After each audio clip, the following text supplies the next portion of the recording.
Welcome to meeting news. నేను ప్రసాద్. పోరాడి సాధించుకున్న తెలంగాణ కోసం ఎంతో మంది అమరులయ్యారు. నీళ్లు, నిధులు, నియామకాలు ఇదే తెలంగాణ రాష్ట్రం ట్యాగ్ లైన్. నీళ్ల కోసం, నిధుల కోసం, నియామకాల కోసం చాలా మంది ప్రాణాలు కోల్పోయి ఈ రోజు తెలంగాణ రాష్ట్రం సాధించుకొని దాదాపు గత ప్రభుత్వం 10 సంవత్సరాలు, ప్రస్తుత ప్రభుత్వం 2 సంవత్సరాలు దాటిపోయిన సందర్భాన్ని కూడా మన రాష్ట్రం అంటే ముఖ్యంగా పాలమూరు జిల్లా నుంచి వలసలు వెళ్లే జిల్లాగా పేరు ఉంది. సో రాష్ట్రం ఏర్పడి దాదాపు 12 సంవత్సరాలు అయినప్పటికీ కూడా మన రాష్ట్రానికి ఇతర నార్త్ ఇండియన్స్ వలసలుగా వ్యాపారం పేరుతోని ఇక్కడ కేవలం వాళ్ళు వలసలుగా వచ్చి ఇక్కడ స్థిరపడిపోయి తెలుగు భాషను, తెలంగాణ యాసను వాళ్ళు దూరం చేసి వాళ్ళ భాషనే మనకు అంటగట్టేలా చేస్తున్నారు. ఈ విషయాలన్నీ ఈ రోజు మనం మాట్లాడడానికి మన దగ్గర ప్రొఫెసర్ షైబాద్ అహ్మద్ ఖాన్ వారు ఉన్నారు. వారిని కొన్ని విషయాలు తెలుసుకునే ప్రయత్నం చేద్దాం. సార్ నమస్కారం. మనం 10 ఏళ్ల నుంచి ఎన్నో కార్యక్రమాలు ఈ తెలంగాణ యాస కోసం, తెలంగాణ బాధ కోసం, తెలంగాణ నీళ్లు, నిధులు, నియామకాలు ఈ ట్యాగ్లతోనే మాట్లాడుకున్న సందర్భం చాలా ఉంది. చాలా చేస్తాం, సాధించుకున్నాం. సో ఈ రోజు మీరు ఒక కొత్త అంశంతో తెర మీదకి వచ్చారు. ఏంది ఈ వలసల కార్యక్రమం? ఏంది ఈ వ్యాపారాల నార్త్ ఇండియన్స్ ఇక్కడ చేస్తున్న అరాచకాల గురించి కావచ్చు, వాళ్ళు తీసుకున్న భాష కావచ్చు, ఏంది అసలు ఎట్ల వరకు దాన్ని మీరు మాకు వివరాలు కొంచెం చెప్పండి. ముందుగా ఒక అపోహలు ఉన్నాం మనం. ఆ అపోహల నుంచి బయటికి రావాలి. రెండోది, తెలంగాణ ఉద్యమ సమయంలో ఉద్యమ పార్టీలు కానివ్వండి, రాజకీయ పార్టీలు ఏవైతే ప్రజలకు కొన్ని మాటలు చెప్పి నమ్మించే ప్రయత్నం చేసినాయో ఆ మాటలన్నీ కూడా గాలిలోకి కొట్టుకొని పోతున్నాయి. ఎట్లా అంటే, ఒకటి మనం అర్థం చేసుకోవాలి. అపోహ ఏంటిది అంటే, ఇక్కడ తెలంగాణ ఉద్యమం అన్నది నీళ్లు, నియామకాలు, నిధులకు సంబంధించి జరిగింది అన్నది అవాస్తవం. అది సెకండరీ సోర్స్ అండి. తెలంగాణ ఉద్యమం మొదలైంది ఆంధ్ర పెట్టుబడిదారులకు వ్యతిరేకంగా, ఆంధ్ర గుత్తాధిపత్యానికి వ్యతిరేకంగా. తెలంగాణ ఉద్యమం అన్నది ఆత్మగౌరవానికి సంబంధించిన ఉద్యమము. ఈ ఆత్మగౌరవము తెలంగాణ ఆంధ్ర పెట్టుబడిదారులు ఏదైతే మన పైన రుబాబు చెలాయించడం లేకపోతే ఆధిపత్యం చెలాయించడం చేస్తున్నారో దానికి వ్యతిరేకంగా తెలంగాణ ఉద్యమం మొదలైంది. అయితే మనం ఎప్పుడైతే ఆ ఆంధ్ర పెట్టుబడిదారి విధానాన్ని వ్యతిరేకించి దానికి అడ్డుకట్టు వేయగలిగితే మనకు రావాల్సిన వాట మనకు వస్తుంది. అయితే అది సెకండరీ. ఆ సెకండరీ సోర్స్ ని ఉద్యమ పార్టీలు కానివ్వండి, రాజకీయ పార్టీలు మొదట ఒక భూతద్దంలో ఒక ఆశలాగా చూపించి ప్రజల్ని ముందుకు నడిపించే ప్రయత్నం చేసినాయి. సరే, ఏది ఏమైనా కానీ మనకు తెలంగాణ అన్నది, ఆ రాష్ట్రం అన్నది ఏర్పాటైంది. కానీ ఒకటి మనం గమనించాలి, కేవలం భౌగోళిక తెలంగాణ మాత్రమే మనకు సంభవించింది. ప్రజలు కోరుకున్న తెలంగాణ, ప్రజాస్వామిక తెలంగాణ ఇంకా రాలేదు. ఏ ప్రభుత్వం వచ్చినా, ఏ ముఖ్యమంత్రి వచ్చినా, ఏ రాజకీయ పార్టీ వచ్చినా కానీ ప్రజలు ఏదైతే కోరుకుంటున్నారో అవి చేయట్లేదు. ప్రజలకు ఏవైతే కావాలనో వాటిని ప్రభుత్వాలు ఎప్పుడు కూడా పట్టించుకోవట్లేదు. అయితే ఈ మధ్య కాలంలో మనం ఒకటి చూస్తున్నాము. దాదాపు 5-6 సంవత్సరాల నుంచి ఈ వలసలన్నవి తెలంగాణలో మళ్ళీ పెరిగినాయి అన్నట్టు. తెలంగాణ వచ్చిన తర్వాత కూడా వలసలు ఆగినాయి అనుకోవడం అంటే అది అపోహ మాత్రమే. వలసలు మన పాలమూరు జిల్లా తీసుకోండి. మీరు పాలమూరు ప్రాంతం నుండి లేదా హైదరాబాద్ నుంచి బొంబాయికి వెళ్ళే బస్సులు ఉండేవి. పాలమూరు ప్రాంతం మహబూబ్నగర్ నుంచి కూడా బొంబాయికి వెళ్ళే బస్సులు ఉండేవి. ఆ బస్సుల్ని ఆపించేసి, ఆ బస్సులు బంద్ చేపించేసి, తర్వాత చూసారా బస్సులు కూడా పోవట్లేదు, వలసలు ఆగిపోయినాయి అని చెప్పే ప్రయత్నం కూడా జరిగింది. అవి రాజకీయ పార్టీలు చేస్తే, ఎవరైతే అధికారంలో ఉన్నారో వాళ్ళు చేస్తారు. ఇంతకు ముందు ఎవరైతే అధికారంలో ఉన్నారో ఇప్పుడు కూడా వాళ్ళే అధికారంలో ఉన్నారా అన్నట్టే అనిపిస్తుంది. ఇంతకు ముందు ఒక రాజకీయ పార్టీ ఉన్నది, అది టీఆర్ఎస్ కానివ్వండి, ఇప్పుడు ఒక కాంగ్రెస్ పార్టీ వచ్చింది. ఇప్పుడు ఏంటిది అంటే, అటువంటి వలసలే మళ్ళీ ఉన్నాయి, ఇంకా పెరుగుతున్నాయి. మన దగ్గరికి కూడా ఏంటిది అంటే ఉత్తర భారతీయులు అంటే నార్త్ ఇండియన్స్ యొక్క ప్రభావం అన్నది మరీ పెరిగిపోతుంది. దీనివల్ల రాబోయే రోజుల్లో తెలంగాణ ప్రాంతంలో తెలంగాణ వ్యక్తులు కానివ్వండి, లేకపోతే తెలంగాణ మాత్రమే కాదు, ఇది సౌత్ ఇండియా మొత్తం కూడా టార్గెట్ అయి ఉందన్నట్టు. దక్షిణ భారతదేశం మొత్తంలో కూడా ఉత్తర భారతీయుల జనాభా అన్నది పెరుగుతుంది. ఇక్కడ నాకు ఒక సందేహం. ఉత్తర భారతీయులు వ్యాపారం కోసం తెలంగాణకు వచ్చి వాళ్ళ వ్యాపారం అంటే మనం చేయని పనులు వాళ్ళు కొన్ని చేసుకుంటూ ముందుకు వెళ్ళే క్రమంలో వాళ్ళ వల్ల మనకు వచ్చే తెలంగాణకు వచ్చే ఇబ్బందులు ఏంటో కొంచెం చెప్తాను. చూడండి, ఉత్తర భారతీయుల్లో కూడా ఏంటిదంటే 2 రకాలుగా ఉన్నారు. ఒకటి నార్మల్ లేబర్ ఉన్నారు, వలస కూలీలు ఉన్నారు. వలస కూలీల వల్ల వచ్చిన ప్రమాదం మనకి ఏమీ లేదు, పెద్ద ప్రమాదం లేదు. ప్రమాదం ఉంది, అది కూడా ఏంటంటే పేదవాళ్ళకి జరుగుతుంది. ఎందుకంటే వాళ్ళ కూలి దెబ్బలు వాళ్ళకు అంటే వాళ్ళకి కావాల్సిన కూలి దొరకకపోవచ్చు. అంటే వాళ్ళు వలస కూలీల వల్ల పెద్ద నష్టం ఎందుకు లేదంటున్నాను అంటే వాళ్ళు 2 సంవత్సరాలు ఉంటాడు, 5 సంవత్సరాలు ఉంటే వెళ్ళిపోతాడు వాడు. కానీ ఎవరైతే ఇక్కడ వ్యాపారం చేసుకుందాము, ఇక్కడే స్థిరపడిపోదాం అనే ఉద్దేశంతో వస్తున్నారో వాళ్ళ వల్ల మనకు ప్రమాదం ఉంది. ఇప్పుడు మీరు కిరాణా షాపులు తీసుకోండి, లేకపోతే హార్డ్వేర్ షాపులు తీసుకోండి, బట్టల షాపులు తీసుకోండి, లేకపోతే జ్యువెలరీ షాపులు తీసుకోండి, ఈవెన్ విద్యా సంస్థలు తీసుకోండి. మీ స్టూడియోలు కూడా ఇప్పుడు ఏంటిదంటే నార్త్ ఇండియాలు, ఉత్తర భారతీయులు ఇక్కడికి వచ్చి వాళ్ళు స్థాపించి వాళ్ళు ఒక నిర్ణయాత్మక శక్తిగా ఎదుగుతున్నారు. రాబోయే రోజుల్లో ఒక పెద్ద రాజకీయ శక్తిగా నార్త్ ఇండియన్స్ అంటే ఉత్తర భారతీయులు మన దగ్గర ఎదగబోతున్నారు. హైదరాబాద్ లో దాదాపు 1,20,00,000 జనాభా ఉంది, 1,20,00,000 పైన జనాభా ఉంది. అందులో దాదాపు 25 నుంచి 32 లక్షల మధ్య ఉత్తర భారతీయులు వచ్చి స్థిరపడినట్టు మనకు లెక్కలు చెప్తున్నాయి. మీరు గచ్చిబౌలి ప్రాంతం వెళ్ళండి, లేకపోతే కోకాపేట ప్రాంతం వెళ్ళండి, లేకపోతే ఇంకో ప్రాంతం కొత్తగా ఏవైతే హైదరాబాద్ అవుట్స్కట్స్ ఉన్నాయో అక్కడ కూడా ఏంటిదంటే దాదాపు 70% జనాభా మొత్తం కూడా ఏంటిదంటే ఉత్తర భారతీయులు ఉంటుంది. కేవలం పట్టణ ప్రాంతాలకు మాత్రమే వీళ్ళు పరిమితం కాకుండా జిల్లాలు, మండలాలు, గ్రామాలకు కూడా వీళ్ళు వచ్చేస్తున్నారు. గ్రామాల్లో కూడా చిన్న చిన్న కిరాణా కొట్లు ఏవైతే ఉంటాయో వాళ్ళ వ్యాపారాలు కూడా దెబ్బతింటున్నాయి. మరి అలాంటప్పుడు ఇక్కడున్న ప్రజలు, ఈ భూమిని నమ్ముకొని ఉన్న ప్రజలు ఎక్కడికి వెళ్ళాలి, ఈ వ్యాపారాలను నమ్ముకున్న ప్రజలు ఎక్కడికి పోవాలి? ఇంకొకటి ఏంటిదంటే వాళ్ళకు ఒక సపోర్ట్ గా వాళ్ళ కమ్యూనిటీ ఉంటుంది, లేకపోతే నార్త్ ఇండియన్స్ కాబట్టి వాళ్ళ ప్రభుత్వాలు కూడా వాళ్ళని కావాలని ఇక్కడ డబ్ చేసే ప్రయత్నం జరుగుతూనే మనం వింటున్నాము, తెలుసుకుంటున్నాము. అయితే మన ప్రభుత్వాలు మన ప్రజల్ని ఆదుకోకుండా, వాళ్ళని ఎంకరేజ్ చేయకుండా, వాళ్ళ వ్యాపారాలు ముందుకు పోయేటట్టు చూడకుండా, వాళ్ళు వచ్చినప్పుడు వాళ్ళకి స్వాగత పరదాలు ఇక్కడ వేసేసి వాళ్ళని ఎంకరేజ్ చేయడం వల్ల ఏంటంటే మన భూముల్ని వాళ్ళు కొనుక్కుంటున్నాం, మనమే వాళ్ళ కింద పని చేయాల్సిన పరిస్థితి ఏర్పడింది. అందుకే చూడండి, మీరు తెలంగాణ వచ్చిన తర్వాత కూడా ఆత్మహత్యలు ఏం ఆగలేదు, ఆత్మహత్యలు పెరిగినాయి. కొత్తగా ఆత్మహత్యలు ఏ రూట్ లో పెరుగుతున్నాయి అంటే అప్పుల బాధ తట్టుకోలేక, ఫైనాన్స్లు కట్టుకోలేక, ఈ ఫైనాన్స్ వ్యాపారం నడిపించే వాళ్ళు, లేకపోతే ఈ బెట్టింగ్లు కూడా మన తెలంగాణలో ఎందుకు ఎక్కువైనాయి అంటే నార్త్ ఇండియన్ సంస్కృతి యొక్క ప్రభావం తప్పితే వేరేది ఏం లేదు. సో ఉత్తర భారతీయులు ఇక్కడ వ్యాపారం కోసం వస్తూ ఇక్కడ స్థిరపడిపోవాలనే ఆలోచన. ఇంకోటి ఏంటంటే వాళ్ళది ఇప్పుడు ఆధార్ కార్డు కానీ, రేషన్ కార్డు కానీ కొన్ని ఉన్నాయి కదా, ఐడి ప్రూఫ్స్ మొత్తం వాళ్ళు అక్కడే ఉంటాయి కదా. ఇక్కడ వాళ్ళు ఎంతసేపు ఉన్న వ్యాపారం చేసుకొని తిరిగి వెళ్ళిపోయే వాళ్ళే కదా. వాళ్ళ వల్ల మనకు వచ్చే అంటే మీ విశ్లేషణ అంటే మీ ఆలోచన ప్రకారంగా భవిష్యత్తులో వీళ్ళ ఆలోచన ఎట్లా ఉండబోతుందని మీరు చెప్పదలుచుకుంటున్నారు? ఇప్పుడు మీరు ఒక ప్రశ్న అడిగారు, ఆధార్ కార్డ్ కి ఇక్కడ స్థిరపడిపోవడానికి సంబంధం లేదు. ఆధార్ కార్డ్ దేనికోసం? మీకు ఒక ఐడెంటిటీ, భారతదేశానికి సంబంధించిన వ్యక్తి అని చెప్పుకోవడానికో, లేకపోతే ఏంటిదంటే ఒక యూనిక్ ఐడెంటిటీ నెంబర్.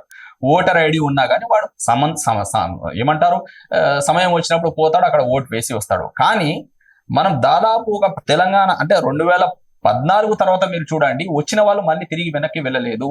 కొంత సమయం వచ్చిన తర్వాత ఇక్కడ పర్మనెంట్ గా ఉండిపోయే అవకాశం ఉంది. ఓటు బ్యాంక్ కూడా మారిపోతుంది. మీరు చూడండి, ఇప్పుడు హైదరాబాద్ లో కొన్ని కాన్స్టిట్యున్సీలు ఎట్లున్నాయంటే అక్కడ తెలుగువాడు అంటే తెలుగు మాట్లాడే వ్యక్తి కానివ్వండి, లేకపోతే ఇక్కడ హైదరాబాద్ కి సంబంధించిన ఉర్దూ మాట్లాడే అంటే లోకలైట్స్ ఎవరైతే ఉన్నారో, లోకల్ వ్యక్తులు ఎవరైతే ఉన్నారో వాళ్ళు అక్కడ నిలబడి పోటీ చేయడానికి వీల్లేదు. కేవలం నార్త్ ఇండియన్స్ అంటే గుజరాతీ వాడు కానివ్వండి, రాజస్థానీ వాడు కానివ్వండి, మధ్యప్రదేశ్ వాడు, యూపీ ఈ ప్రాంతాలకు సంబంధించిన వ్యక్తుల యొక్క ప్రభావం ఎక్కువ ఉంది. వాళ్ళు మాత్రమే, మీ టీఆర్ఎస్ పార్టీ కానివ్వండి, కాంగ్రెస్ పార్టీ కానివ్వండి, లేకపోతే ఇంకో పార్టీ బీజేపీ కానివ్వండి, వాళ్ళు కూడా టికెట్లు వాళ్ళకి కేటాయించి ఫోర్స్ఫుల్ గా కేటాయించాల్సిన పరిస్థితి ఏర్పడింది అంటే మనం చూసుకోవాలి. రాబోయే రోజుల్లో మన ప్రాంతాల్లో కూడా ఏంటి అంటే వాళ్ళ ప్రాబల్యం పెరిగి, వాళ్ళ ప్రభావం పెరిగి, వాళ్ళే ఎమ్మెల్యేలుగా ఉండబోతారు, వాళ్ళే సర్పంచ్ గా నిలబడతారు. మనం ఏంటిది అంటే వాళ్ళకి చాకరీ చేసుకుంటే నిలబడేది జరుగుతుంది. ఎందుకంటే అందుకే తమిళనాడు ముందు మేల్కొని మాట్లాడుతుంది దీని గురించి. ఎందుకంటే వాళ్ళకు ఆల్రెడీ వాళ్ళకు అనుభవస్తులు ఉన్నారు కాబట్టి, వాళ్ళకు ఒక పెద్ద భాషకు సంబంధించి కానివ్వండి, ప్రాంతానికి సంబంధించిన ఉద్యమాలు నడిపిన చరిత్ర వాళ్ళది కాబట్టి వాళ్ళు ఫోర్ సైడ్ గా ముందు చూపుతోనే ఒక అడుగు వేస్తున్నారు. ఆ విషయంలో మనం వెనుకబడి ఉన్నాము. ఇంకా మనం విశాల హృదయంతో ముందుకు వెళ్లే ప్రయత్నం చేస్తే రేపు మనం అణిచివేయబడతాము. ఉత్తర భారతీయుల వల్ల భాష ప్రభావం ప్రధానంగా చూపబడుతుంది. తెలుగు కాకుండా వాళ్ళు, తెలంగాణ భాష కాకుండా వాళ్ళు హిందీ భాషని అంటే అది ఒక రకంగా వాళ్ళ ఇంప్లిమెంటేషన్ చేసుకోవడంలో వాళ్ళు సక్సెస్ అవుతున్నారు. సో ఇది ఎక్కడ లోపం జరుగుతుంది? రాజకీయ నాయకుల వల్ల లోపం జరుగుతుంది అంటారా? భవిష్యత్తులో ఇట్లాగే ఉంటే ఇక్కడ మనకు తెలంగాణ ప్రజలకు అన్యాయం జరిగే ఆలోచన ఉంటుంది కదా, దీన్ని ఎట్లా మరి ఆలోచన విధానాన్ని ఎట్లా ముందు? మీరు భాష అని చెప్తున్నారు, హిందీ భాష, అది హిందీ కానివ్వండి, హిందీకి సంబంధించిన గుజరాతీ కానివ్వండి, రాజస్థానీ, లేకపోతే ఏ భాషలు ఏమైనా కానీ వాళ్ళ మాండేది కాదు. హిందీ భాషకున్న చరిత్ర ఎంత అండి? కేవలం 1500 సంవత్సరాలు. అంటే 700 AD అంటే 700 క్రీస్తు శకం 760 లేకపోతే 770 ఆ ప్రాంతంలో హిందీ భాష, అది ఖడిబోలి నుంచి వచ్చింది. ఇది హిందీ భాషకి మూలం ఏంటిది అంటే వేదిక సంస్కృతము, తర్వాత ప్రాకృతం, సౌరశేని ప్రాకృతం, వైదిక సంస్కృతం, ఈ 2 భాషల ద్వారా పుట్టిందే హిందీ భాష. ఈ హిందీ మళ్ళీ ఇక్కడ నుంచి చూడండి, ఈ హిందీ భాషకి సంబంధించిన ఇంకోటి ఉర్దూ భాష కూడా ఉంది. ఉర్దూ భాష కూడా ఏంటిదంటే భారతదేశానికి సంబంధించిన భాషనే. ఉర్దూ భాషకి హిందీ భాషకి దాదాపు దగ్గర పోలికలు ఉంటాయి. కేవలం లిపి దగ్గర ఏంటిదంటే ఉర్దూ భాష ఏంటిదంటే అరబిక్ భాష పైన ఆధారపడి ఉంటుంది, హిందీ భాష ఏంటిదంటే సంస్కృత భాష పైన ఆధారపడి ఉంటుంది.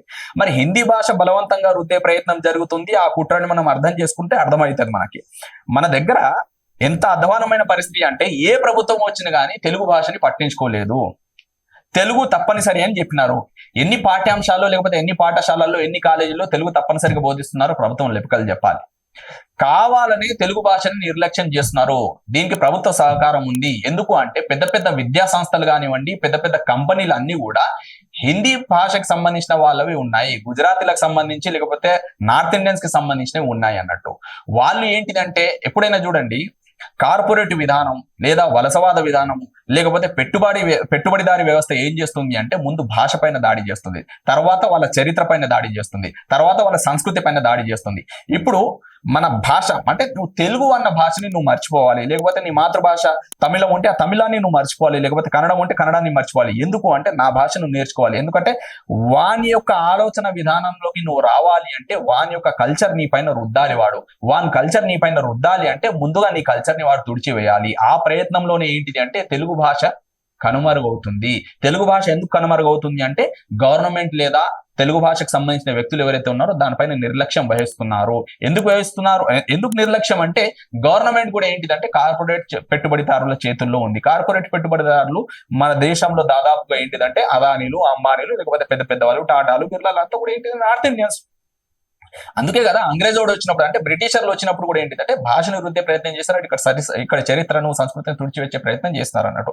కనీసం వాళ్ళన్న గౌరవించినారు కానీ వాళ్ళ తర్వాత వచ్చిన వలస విధానం ఏదైతే ఉందో పెట్టుబడిదారు చాలా ఇంకో రూపంలోకి వచ్చింది కాబట్టి అది పెద్ద ప్రమాదం ఉంది. ఇంకోటి చూడండి, విచిత్రమైన గమ్మత్తు ఏంటిది అంటే సరే నా మాతృభాష ఉర్దూ కాబట్టి నేను మాట్లాడక తప్పదు మాట్లాడుతున్నాను. ఇప్పుడు హిందీ భాష ఏంటిది అంటే మనకు పరాయి భాష కాదు, ఈ దేశంలోనే పుట్టింది అని చెప్తున్నారు. మన సుప్రీంకోర్టు కూడా ఒక జడ్జిమెంట్ ఇచ్చింది, ఉర్దూ భాష ఈ దేశంలోనే పుట్టింది, ఉర్దూ భాష కూడా భారతీయులకు సంబంధించిన భాష అని చెప్పింది. కానీ ఎవరైతే ఈ భాషకి సంబంధించిన కుట్రలు బనుతుంటారో వాళ్ళు ఉర్దూ భాష అనేది కాదు, అది పర్షియన్ భాష అని చెప్తారు. వాస్తవానికి హిందీ అయినా ఉర్దూ అయినా ఏంటిది అంటే పర్షియన్ భాషకే మూలం. అంటే ఇండో ఆరియన్ లాంగ్వేజెస్ అన్నట్టు ఇవన్నీ కూడా ఇండో ఆరియన్ లాంగ్వేజెస్ ఇవన్నీ. మరి అలాంటప్పుడు హిందీ భాషను కూడా పక్కన పెట్టేయాలి. మనం ఉర్దూని మనం మాట్లాడినప్పుడు హిందీ కూడా పక్కన పెట్టాలి. సరే హిందీ ఉర్దూ మనం పక్కన పెట్టేద్దాం, కానీ రాష్ట్రానికి సంబంధించిన భాష తెలుగు కాబట్టి మెజారిటీ ప్రజలు తెలుగు మాట్లాడతారు కాబట్టి మరి తెలుగు భాష పరిస్థితి ఈ రోజు ఏముంది? ఒక 10వ తరగతిలో చదువుతున్న పిల్లలు ఈ రోజు అనర్గళంగా తెలుగులో మాట్లాడలేని పరిస్థితి, ఒక ఇంగ్లీష్ పదం వాడకుండా తెలుగులో మాట్లాడలేని పరిస్థితి, వాక్యాలు రాయలేని పరిస్థితి. మరి దీనికి కారణం ఎవరు?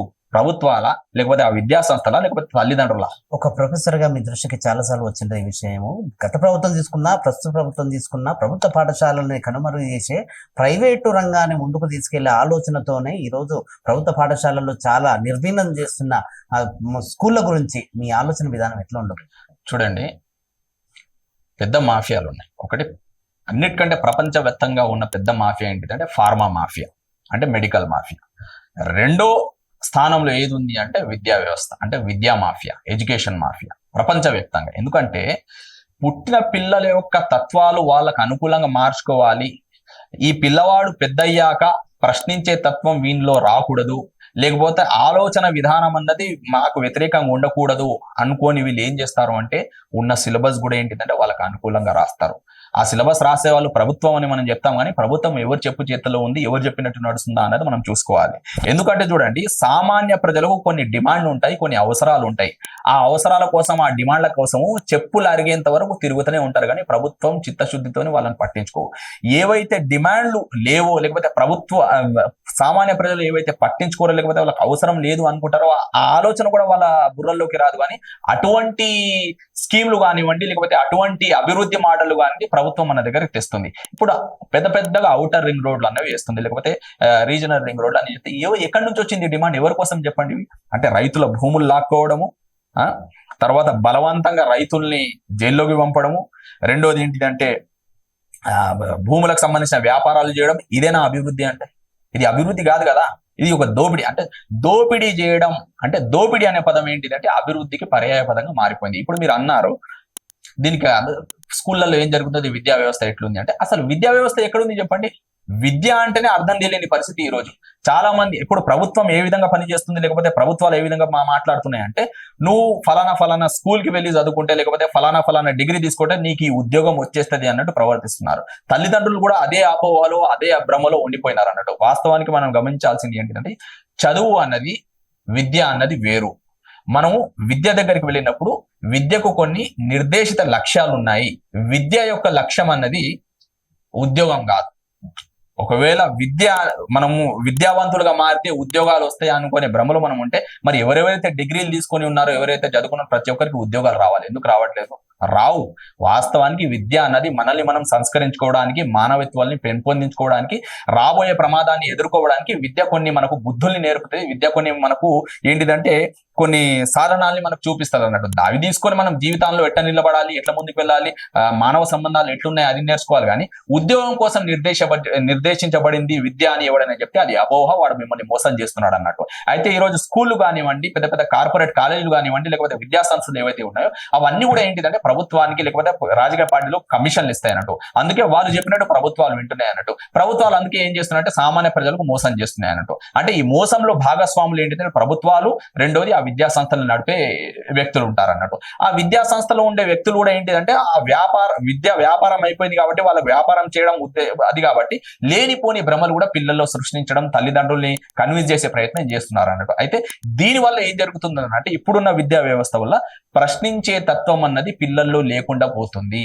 ప్రశ్నించే తత్వం పక్కన పెట్టండి, ఆలోచించే తత్వమే లేకుండా పోతుంది అన్నట్టు. పిల్లలు ఆలోచించలేని స్థితిలో ఉన్నారు. అరే నేను ఈ పని చేస్తే ఈ ప్రమాదం రాబోతుంది, అరే ఈ సమస్య వచ్చినప్పుడు దీన్ని నేను ఇట్లా ఎదుర్కోవాలి, ఇది ఏది వాళ్ళ దగ్గర లేదు. కేవలం ఒక మిర్రర్ లైఫ్ అయిపోయింది. ఏంటిది అంటే వాడు ఒక మిర్రర్ చూస్తాడు, ఒక ఫోన్ మిర్రర్ ఒకటి ఉంటుంది, లేకపోతే కంప్యూటర్ మిర్రర్ ఒకటి ఉంటుంది. ఇవి రెండు లేకపోతే అందమైన అదే మన అద్దం ఉంటుంది కదా, ఏంటో ముందర పోయి నేను బాగున్నానా బాగలేనా అన్నట్టు ఈ మిర్రర్ లైఫ్ అవుతుంది. ఈ మూడు అద్దాల భ్రమల ప్రపంచంలోకి వెళ్ళి బయటికి రావాలి, బయటికి తీసుకొచ్చే ప్రయత్నం మనం చేయాలి. ఎందుకంటే ఈ భ్రమల ప్రపంచంలోకి తీసుకెళ్లిందే ఈ పెద్ద ఇటువంటి విద్యా సంస్థల్ని నడిపిస్తున్న కార్పొరేట్ పెట్టుబడిదారులు.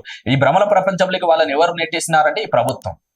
టెక్నాలజీ పెరుగుతుందని ఒక రకంగా సంతోషించాలా? టెక్నాలజీ పెరుగుతుందని ఆ టెక్నాలజీ వాడుకొని యువత కానీ స్టూడెంట్స్ కానీ చాలా వరకు కొంచెం కొన్ని అనివార్య కారణాలు అంటే కొన్ని ఏదైతే బెట్టింగ్ యాప్ కానీ ఫోన్ యాప్లు కానీ ఇవన్నీ ఉన్నాయి కదా, దీనివల్ల వాళ్ళు సూసైడ్ చేసుకునే ప్రయత్నాలు చేస్తున్నారు. సో సమాజానికి ఏ మెసేజ్ అంటే, మనం ఒక రకంగా అభివృద్ధికి ముందుకెళ్తున్నామా లేకపోతే మనం కిందకి దిగజారుతున్నామా అంటే మీరు ఏం చెప్తారు?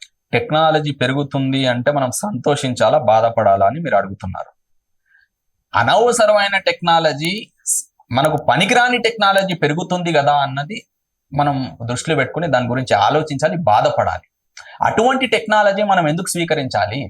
మీరు చూడండి, ఒక పరిమితులు ఉంటాయి. ప్రతిదానికి కొన్ని హద్దులు ఉండాలి, ప్రతిదానికి కొన్ని పరిమితులు ఉండాలి. మనం తిండి తింటాము, తిండి కూడా ఏంటిదంటే దానికి ఒక లిమిట్ ఉంటుంది, ఒక హద్దు ఉంటుంది. కాదు ఆ హద్దు దాటి మనం తిండి తిన్నామంటే దాని యొక్క పర్యవసానాలు వేరే రకంగా ఉంటాయి అన్నట్టు. అదేవిధంగా టెక్నాలజీ కూడా మనకి ఏంటిదంటే అవసరం మేర మనం వాడుకోవాలి. అవసరానికి సంబంధించినంత వరకు, నాకు తెలిసినంత వరకు, ఎందుకంటే నేను కంప్యూటర్ సైన్స్ ఇంజనీరింగ్ లోనే PhD చేస్తున్నాను కాబట్టి నేను టెక్నికల్ ఫీల్డ్ కి సంబంధించిన వ్యక్తిని కాబట్టి ఒక మాట చెప్తాను.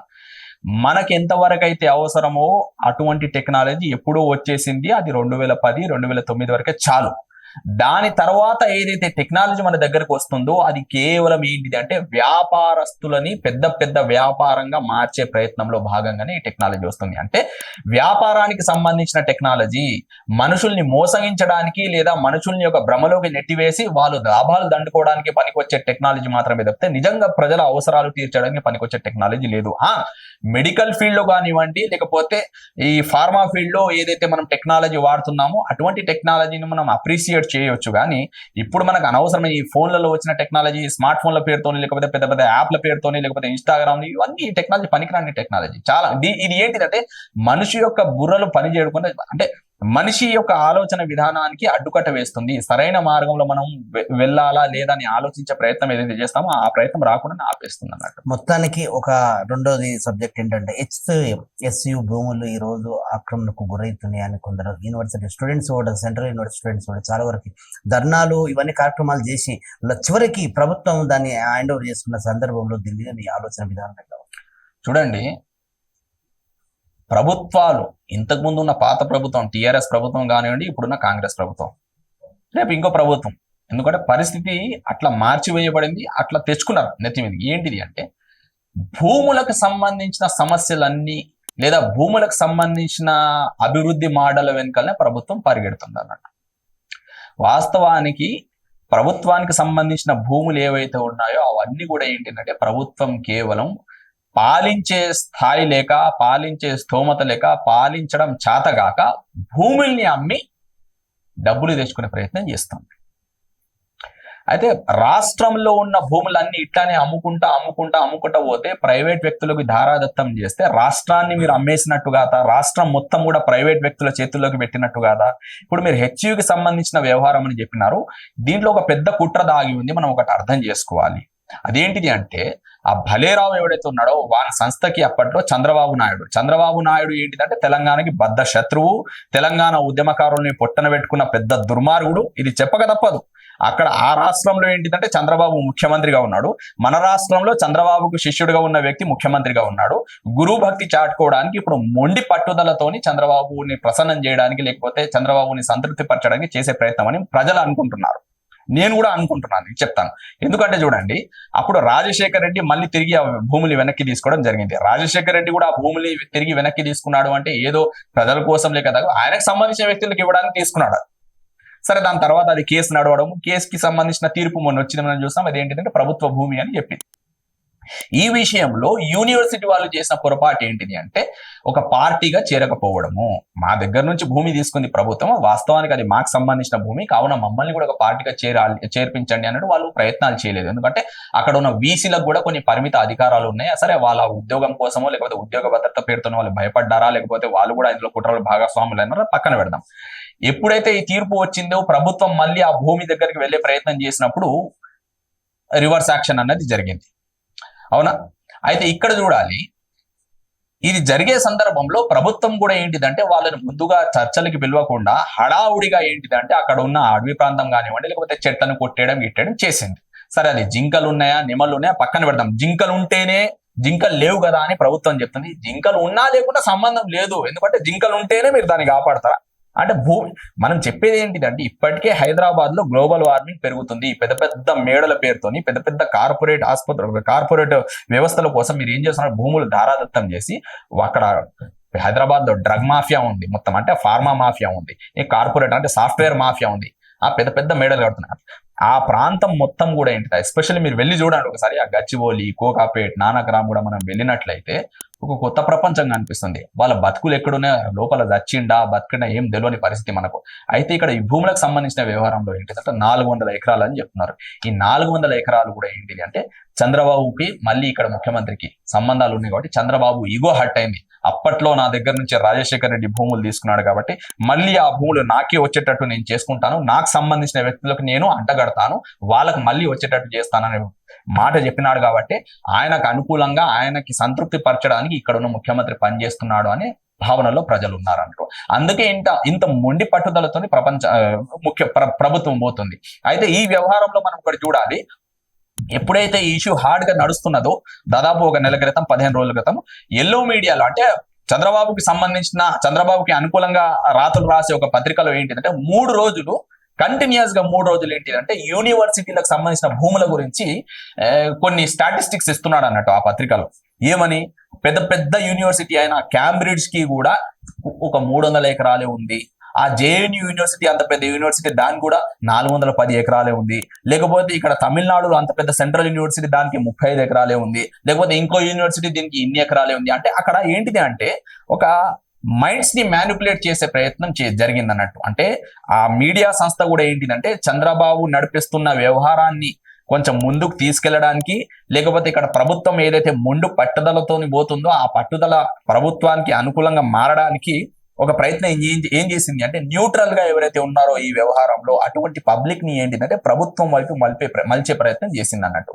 ఎందుకు అంటే మైండ్స్ మ్యానిపులేట్, ఇంత అవసరమా భూమి, ఇంత అవసరమా యూనివర్సిటీకి, నిజంగా అక్కడ అంత పెద్ద యూనివర్సిటీకి లేదంట కదా ఇంత భూమి, ఇక్కడ ఈ యూనివర్సిటీకి ఇంత పెద్ద భూమి ఎందుకు అనే ఒక ఆలోచన విధానాన్ని పుట్టించడం కోసం ఆ పత్రిక కూడా చేసింది. అంటే పత్రికలే ఇట్లా పనిచేస్తా ఉంటే ప్రజల యొక్క సమస్యల్ని పట్టించుకోకుండా ప్రభుత్వానికి వచ్చిన సమస్యల్ని పట్టించుకుంటే ఇక సామాన్య ప్రజల పరిస్థితి ఏంటి చెప్పండి. ఈ పార్టీ ఆ పార్టీ కాకుండా రాజకీయ నాయకులు అవసరానికి మించి ప్రజలకు సంక్షేమ పథకాలు ప్రకటించడం వల్లనే ఈ రోజు ప్రభుత్వం కొన్ని ఆస్తులు అంటే అప్పుల్లో కూరుకుపోయిన సమయానికి ఈ రోజు రాష్ట్ర ప్రభుత్వం నడిపించడమే ఇబ్బందిగా ఉన్న సమయంలో భూములు అమ్మే ఈ రోజు రాష్ట్ర ప్రభుత్వాలను నడిపిస్తున్న సందర్భాలు చాలా వరకు ఉన్నాయి. ఆ క్రమంలోనే ఇలాంటి భూముల వరకు వేరే వాళ్ళకు ప్రైవేట్ వాళ్ళకు కట్టబెట్టే ఆలోచనలు చేస్తున్నారు. సో భవిష్యత్తు ఇలాంటి భూములను కానీ ప్రభుత్వాలు కానీ ప్రజలను కానీ మీరు ఎట్లా చూస్తారు ఒక ప్రొఫెసర్ గా జనాలను? ప్రభుత్వానికి నిజంగా చిత్తశుద్ధి ఉంటే భూములు అమ్మడం మానేయాలి. ప్రభుత్వానికి నిజంగా సామాన్య ప్రజలపైన ప్రేమ ఉంటే అనవసరమైన అభివృద్ధి మోడళ్లు ముందుకు తెచ్చి అభివృద్ధి మోడల్ కూడా ఏంటిదంటే సామాన్య ప్రజలకు మేలు చేయవు. సంక్షేమ పథకాలను ప్రకటించకుంటే బెటర్ ఏమో. సంక్షేమం అన్నది ముఖ్యం, కానీ ఈ సంక్షేమ పథకాలు ఏవైతే భూతద్దంలో అదే అరచేతిలో సూర్యుని చూపించే సంక్షేమ పథకాలు ఏవైతే ఉన్నాయో అవి అనవసరం, అవి వాటి నుంచి పక్కకు జరగాలి అన్నట్టు. కానీ ప్రజలు కూడా ఎట్లా తయారైనాయంటే ఆలోచించలేని పరిస్థితుల్లో ఉన్నారు. ఎందుకు ఆలోచించలేని పరిస్థితుల్లో ఉన్నట్టు వాళ్ళకున్న సమస్యలు వాళ్ళకున్నాయి. ఆ సమస్యలు కూడా ఎట్లా వచ్చినాయంటే ఇటువంటి దోపిడీ జరుగుతుంది కాబట్టి ఆ దోపిడీ యొక్క పరోక్ష పర్యవసానంలోనే ప్రజలు ఇరుక్కొని ఉన్నారు కాబట్టి ఆలోచించలేని శక్తి ప్రజల దగ్గర అంతగా లేదు, ఆలోచించే శక్తి అంతగా లేదు. ఆలోచించలేని పరిస్థితుల్లో వాళ్ళు ఉన్నారు కాబట్టి చలో వాళ్ళ మీద ఏ సంక్షేమ పథకం చెప్పైనా వాళ్ళని మోసం చేసి మనం ఓట్లు దండుకోవచ్చు అనే ప్రయత్నంలో ఉన్నాయి. అయితే మీరు చెప్తున్నట్టు పనికిరాని సంక్షేమ పథకాలు, అనవసరమైన సంక్షేమ పథకాలు ఇవన్నీ కూడా ప్రభుత్వం వీటి నుంచి ప్రక్కకి జరగాలి. రెండోది అభివృద్ధి మోడల్ ఏదైతే ప్రభుత్వం మనకు చూపిస్తుందో అభివృద్ధి మోడల్ సరైన అభివృద్ధి మోడల్ కాదు. పెద్ద పెద్ద మేడాలు కట్టడం లేకపోతే పెద్ద పెద్ద రోడ్లు వేయడం అభివృద్ధి అంటే ఎట్లా చెప్పండి? అది వేయడం వల్ల రైతుల భూములు పోతాయి, అది వేయడం వల్ల ఎవరు సంతోషిస్తున్నారు? అభివృద్ధిని కూడా స్వాగతించాలి కదా మనం. మళ్ళీ అట్లాగే ఉంటే రేపు భవిష్యత్ తరాలకు రాబోయే పిల్లలకు జనరేషన్ కి నెక్స్ట్ మనం ఏం లెవెల్ చూపిస్తాం? అభివృద్ధికి నిర్వచనం మనం తెలుసుకోవాలి. అభివృద్ధి అంటే ఏ పని చేయడం వల్లనైతే ఒక సామాన్యునికి లేదా అట్టడుగున వర్గాలకి వాళ్ళ అవసరాలు తీరిపోతాయో లేదా వాళ్ళకు ఒక మేలు జరుగుతుందో దాన్ని అభివృద్ధి అని మనం అనుకోవచ్చు. ఇప్పుడు ఈ పెద్ద రీజనల్ రింగ్ రోడ్లు కానివ్వండి లేకపోతే ఆ కోగాపేటలో పెద్ద పెద్ద మేడలు కట్టడం వల్ల ఏ సామాన్యునికి ఒక పూట ఇడ్లీనన్నా ఫ్రీగా దొరుకుతుందా? దొరకదు. దాని అభివృద్ధి అని మనం ఎట్లా అనుకోవాలి? అవన్నీ చేయడం వల్ల ఏంటిదంటే ఆ ప్రభుత్వం దగ్గర ఎవరైతే ప్రజలు ఉన్నారో, ప్రభుత్వం దగ్గర ఎవరైతే మనుషులు ఉన్నారో, పెట్టుబడిదారులు ఉన్నారో వాళ్ళకి మేలు జరుగుతుంది. ఇంకోటి చెప్తున్నాను చూడండి, ఈ అభివృద్ధి పేరుతోని ఈ సాఫ్ట్వేర్ రంగం పేరుతోని ఏంటిదంటే మనం చెప్తున్నాం, ఈ ఎవరో మన ఈ హెచ్సివికి సంబంధించిన వ్యవహారం ఉంది కదా, ఇందులో ఒక వ్యక్తి చెప్తున్నాడు, అంటే ప్రభుత్వానికి సంబంధించిన వ్యక్తి ఏం చెప్తున్నాడు, కాదు మేము పెద్ద ఐటీ పార్క్ చేసి ఇందులో 1,00,000 ఉద్యోగాలు కల్పిస్తామనే మాట మాట్లాడుతున్నాడు. వాస్తవానికి అది 1,00,000 ఉద్యోగాలు కాదు, 1,00,000 మంది బానిసలుగా తయారు చేసే ప్రయత్నం. అది 1,00,000 మంది టెక్నికల్ బానిసలుగా తయారు చేసే ప్రయత్నంలో భాగంగానే ఆ మాటలు మాట్లాడడం జరిగింది. మీరు పోయి అక్కడ చూడండి, వాడు కేవలం ఉద్యోగం ఉద్యోగం ఉద్యోగం, కంపెనీ కంపెనీ కంపెనీ. వానికి ఫ్యామిలీ లేదు, వానికి ఒక ఆనందం లేదు, వానికి ఒక ఏంటిదంటే సోయి లేదు ప్రపంచం గురించి, లేకపోతే పక్కన ఏం జరుగుతుంది చుట్టుపక్కల ఏంటంటే కంపెనీ కోసం పని చేయాలి, కంపెనీయే నా జీవితం, దానివల్ల ఎందుకంటే నాకు డబ్బులు వస్తాయి. ఆ డబ్బుల్లో కూడా ఏంటిది అంటే వాళ్ళ విచ్చలవిడి తత్వం, ఎట్లా పడితే అట్లా ఖర్చు చేయడం. అందుకే ఈ సమస్యలు వచ్చి పడుతున్నాయి. వాస్తవానికి హెచ్సివికి సంబంధించిన వ్యవహారంలో కూడా ఏంటిది అంటే ప్రభుత్వం దగ్గర పేపర్లు ఉన్నాయని చెప్పిన ఉంటాయి, ప్రభుత్వం దగ్గర కాకపోతే ఇంకెవరి దగ్గర ఉంటే పేపర్లు రిజిస్ట్రేషన్ ఉంటే ప్రభుత్వం కావాలంటే ఏమైనా తెచ్చుకోవచ్చు. హెచ్సివి మొత్తం కూడా మా చేతుల్లో ఉందని కూడా ప్రభుత్వం చెప్తుంది. అంటే వ్యవస్థ మొత్తం వాళ్ళ చేతల్లో ఉంది కాబట్టి ఏదైనా చేయవచ్చు. ఈ అంశం కోర్టు పరిధిలో ఉంది కాబట్టి సరే కోర్టు ఏం చెప్తా తర్వాత చూద్దాం. కానీ ఒకటైతే ఏంటిదంటే పెద్ద ఎత్తున వ్యతిరేకత వచ్చే అవకాశం ఉంది ఇప్పుడున్న ప్రభుత్వానికి. పాత ప్రభుత్వానికి వ్యతిరేకత రావడానికి 10 సంవత్సరాలు పడ్డాయి, కానీ ఈ ప్రభుత్వానికి 10 నెలలు కూడా పట్టలేదు. దీన్ని మనం గుర్తించుకోవాలి, ప్రభుత్వాలు కూడా గుర్తించుకొని ముందుకు వెళ్తే బాగుంటుందని మనం అనుకుంటాం. ఒక ప్రొఫెసర్ గా విద్యార్థుల గురించి, స్టూడెంట్స్ గురించి, యువత గురించి మీరు ఏం చెప్తారు? ఇప్పుడున్న టెక్నాలజీ యుగంలో ఈ టెక్నాలజీ వల్ల మీకు ఏవైతే కొత్త కొత్త ప్రపంచం కనిపిస్తుందో, కొత్త కొత్త ఊహలు కల్పిస్తుందో ఆ ఊహల లోకంలో మీరు ప్రయాణం చేయకండి. ఆ ఊహల్లో మీరు తేలిపోతూ ఉండకండి. నిజం ఏంటిది, అబద్ధం ఏంటిది, జ్ఞానం ఏంటిది, అజ్ఞానం ఏంటిది మీరు తెలుసుకునే స్థితిలోకి రావాలి. అది తెలియాలి అంటే మీరు మేలుకోవాలి అంటే మీరు చుట్టుపక్కల జరుగుతున్న అన్యాయాలు కానివ్వండి, చుట్టుపక్కల జరుగుతున్న మంచి చెడుని మీరు గమనిస్తూ ఒక సోయితోను ఆలోచించి నిర్ణయం తీసుకోవాలి. డబ్బు వెనుకల పరిగెత్తే ప్రయత్నం చేయకూడదు. నా జీవిత లక్ష్యం డబ్బు లేకపోతే సంపాదన అనేది కావద్దు. నీ జీవిత లక్ష్యం ఎప్పుడైతే డబ్బు లేదా సంపాదన అయిపోతుందో అక్కడ ఏంటిదంటే స్వార్థం పెరుగుతుంది. స్వార్థం పెరిగినప్పుడు ఏంటిదంటే నువ్వు ఇతరుల గురించి ఆలోచించలేవు. ఎప్పుడైతే నువ్వు ఇతరుల గురించి ఆలోచించవో నీ గురించి మాత్రమే ఆలోచించుకుంటావు. నీ గురించి మాత్రమే నువ్వు ఆలోచించేటప్పుడు మంచి చెడు ఆలోచించలేవు. మంచి చెడు ఆలోచించని పక్షంలో ఏంటిదంటే నువ్వు చెడు వైపు ప్రయాణించే దానివల్ల నీకే నష్టం. చివరిగా చెప్పండి, విద్య వైద్యం గురించి ఆలోచన భవిష్యత్తులో ఎలా ఉండాలనుకుంటున్నారు, ఎలా మధ్యతరగతి సామాన్యులకు ఎలా అందుతే బాగుంటుంది అని ఒక ఆలోచన. ప్రభుత్వము వైద్యం మొత్తాన్ని కూడా ఏంటిదంటే ఫ్రీ చేసేయాలి. ప్రభుత్వము ఇది ప్రజల నుంచి వస్తున్న డిమాండ్ కాబట్టి ఎప్పటి నుంచే ప్రజలు డిమాండ్, ఎందుకంటే సామాన్య ప్రజలు ఒక పెద్ద ఆసుపత్రికి పోతే కోట్లు అంటే ఆస్తులు అమ్ముకోవాల్సిన పరిస్థితి ఇది ప్రభుత్వానికి కూడా తెలుసు. ఆ ఆసుపత్రులు కూడా ఎవరివి, మళ్ళీ మాఫియాకి సంబంధించినవి, వాళ్ళకి సంబంధించిన వ్యక్తులే.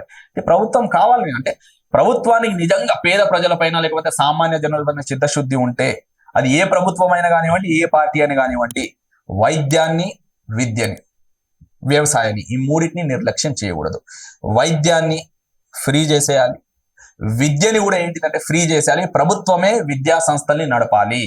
కావాలని ఇప్పుడు ఏదైతే ప్రభుత్వ విద్యని పక్కన పెట్టే ప్రయత్నం జరుగుతుందో, సంస్కృతం ఇంకోటి చెప్పడం మర్చిపోయాను చూడండి, తెలుగు భాష మీరు అడిగారు భాష గురించి, తెలుగు భాషని పక్కన పెట్టి సంస్కృతాన్ని ఇంప్లిమెంట్ చేసే ప్రయత్నం జరుగుతుంది.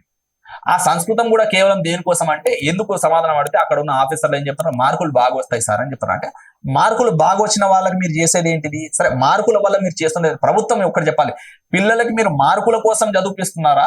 తల్లిదండ్రులు కూడా చెప్పాలి, మార్కులు కావాలా నీకు జ్ఞానం కావాలా? జ్ఞానం. అది సంస్కృతంలో. సరే, సంస్కృత భాష కూడా ఏమైనా నేర్చుకుంటాడంటే సంస్కృత భాషను కూడా వాడు నేర్చుకోవడం, మళ్ళీ రాసేది ఇంగ్లీష్లో రాస్తాడు లేకపోతే తెలుగులో రాస్తాడు. ఇదంతా ఏంటిది అంటే సరైన ఆలోచన విధానం లేకపోవడం వల్ల ప్రభుత్వం ఏం చేస్తుంది, ఆ కుట్రల్ని అర్థం చేసుకోకపోవడం వల్ల ఈ సమస్యలు వచ్చి పడుతున్నాయి. ఇప్పుడు హిందీ గురించి కూడా మనం మాట్లాడినాము. తమిళనాడులో అందుకే చూడండి, ఎప్పుడైతే 1937లో అక్కడ రాజాజీ ప్రభుత్వం కంపల్సరీ హిందీ చేసిందో, కంపల్సరీ హిందీ అనే విధానాన్ని ప్రవేశపెట్టిందో పెద్ద ఎత్తున నిరసన వచ్చింది. స్టాలిన్ జగదీశన్ అనే వ్యక్తి నిరాహార దీక్ష కూర్చున్నాడు. నిరాహార దీక్ష కూర్చోవడం వల్ల ఆ ఉద్యమం ఏంటిదంటే ఒక పెద్ద ఉద్యమంగా మారిపోయింది. దాని తర్వాత మళ్ళీ అన్నదురై కానివ్వండి, లేకపోతే మన పెరియార్ రామస్వామి కానివ్వండి, త్యాగరాయ చెట్టి, టిఎం నాయర్ ఇలాంటి వాళ్ళు మళ్ళీ దాన్ని ముందుకు తీసుకెళ్లడము.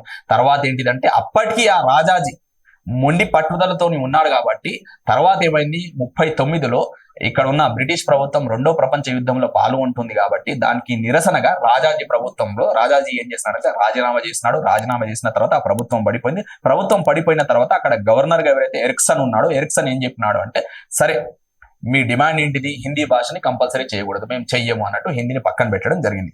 దాని తర్వాత మళ్ళీ అదే ఉద్యమం ముందుకు పోయి ద్రావిడ కజగం ఏర్పాటు కావడం, ద్రావిడ కజగం తర్వాత ద్రావిడ మున్నెట్ర కజగం. దాని తర్వాత 1963లో ఈ ఉద్యమాల ఫలితంగా ఏంటిది అంటే అఫీషియల్ లాంగ్వేజెస్ యాక్ట్ అన్నది వచ్చింది. దానివల్ల ఏంటిది అంటే ఇంగ్లీష్ భాషని అఫీషియల్ భాషగా ఉంటుంది పరిపాలన విభాగంలో, అది ఏ రాష్ట్రమైనా కానివ్వండి. సరే, రాష్ట్రాలకు సంబంధించి కూడా ఏంటి అంటే వాళ్ళ రాష్ట్రాలు వాళ్ళకి సంబంధించిన భాషని పరిపాలన విభాగంలో లేదా పరిపాలన వ్యవస్థలో వాడుకోవచ్చు అని చెప్పినారు. అందుకే మన ఇండియాలో కూడా చూడండి, పార్లమెంట్ లో ఇంగ్లీషే వాడతారు ఎక్కువగా. ఇప్పుడు హిందీ పేరు తీసుకెళ్లి ముందుకు తీసుకెళ్తాను, కానీ అఫీషియల్ లాంగ్వేజ్ ఏంటిదంటే ఇంగ్లీష్. అదే విధంగా ఏంటిదంటే ఎక్కువ మంది హిందీ మాట్లాడుతున్నారు కాబట్టి దాన్ని కూడా మాట్లాడుకోండి అన్నట్టు మనకు ఉంది రాష్ట్రం. అంటే రాబోయే రోజుల్లో కూడా తెలంగాణకి ఉత్తర భారతీయుల నుంచి ప్రమాదం ఉందంటే మీరేం చెప్తారు? 100% ప్రమాదం ఉంది. తెలంగాణ ప్రజలు మేల్కోవాలి, ఆంధ్ర ప్రజలు కూడా మేల్కోవాలి. అందుకే మనం చూస్తున్నాం చూడండి, అనంతపూర్ లో కానివ్వండి, లేకపోతే అక్కడ ఖమ్మం జిల్లాలో, అక్కడ కరీంనగర్ జిల్లాలో కొన్ని ప్రాంతాల్లో ఇప్పటికీ ఏంటిదంటే పెద్ద పెద్ద ర్యాలీలు తీస్తున్నారు. మొబైల్ ఫోన్ వ్యాపారులు, బట్టల వ్యాపారులు, జ్యువెలరీ వ్యాపారులు, హార్డ్వేర్ షాపుల వ్యాపారులు, తర్వాత ఈ కార్పెంటర్లు, వీళ్ళంతా ఏంటిదంటే తీస్తున్నారు ర్యాలీ. స్ట్రాంగ్ అవుతున్నారు, గ్రౌండ్ లెవెల్ లో స్ట్రాంగ్ అవుతున్నారు. అయినారు కూడా కొన్ని ప్రాంతాలు. ఇప్పుడు మీరు హైదరాబాద్ లో నేను ఇంతకు ముందు చెప్పినట్టు కొన్ని కాన్స్టిట్యుయెన్సీస్ లో మీ ఓటు ప్రభావం చూపించదు, మీరు నిలబడితే మీరు గెలవలేని పరిస్థితి. అంటే అది మెల్లమెల్లగా అది 3-4 నియోజకవర్గాలు అట్లానే ఉన్నాయన్నట్టు. మరి ఎక్కడ ఉంది? హైదరాబాద్ లో దాదాపు 14 నియోజకవర్గాలు, 3-4 నియోజకవర్గాలు వాళ్ళు చెప్పలేదు చేతుల్లోకి వెళ్ళిపోయినాయి. మన దగ్గర ఇప్పుడు ఆదిలాబాద్ జిల్లాలో కూడా అట్లనే ఉంది, ఎందుకంటే అది బార్డర్ కాబట్టి, నార్త్ కి బార్డర్ గా ఉంటుంది కాబట్టి అక్కడ ప్రభావం ఉంది. కావున మనం మేల్కోవాలి. తమిళనాడు ప్రభుత్వం కానివ్వండి, లేకపోతే తమిళనాడు ప్రజలు ఏ విధంగా అయితే స్పందిస్తున్నారో ఈ విషయానికి సంబంధించి మనం కూడా అదే స్పందనతో ముందుకు వెళ్ళాలి. కర్ణాటక ప్రజలు కూడా సోయి ఉంది, కేరళ ప్రజలు కూడా కొంచెం ముందుకు వెళ్తున్నారు. కానీ మన తెలుగు రాష్ట్రాల ప్రజలకు ఏమైందో మనకు అర్థం కావట్లేదు.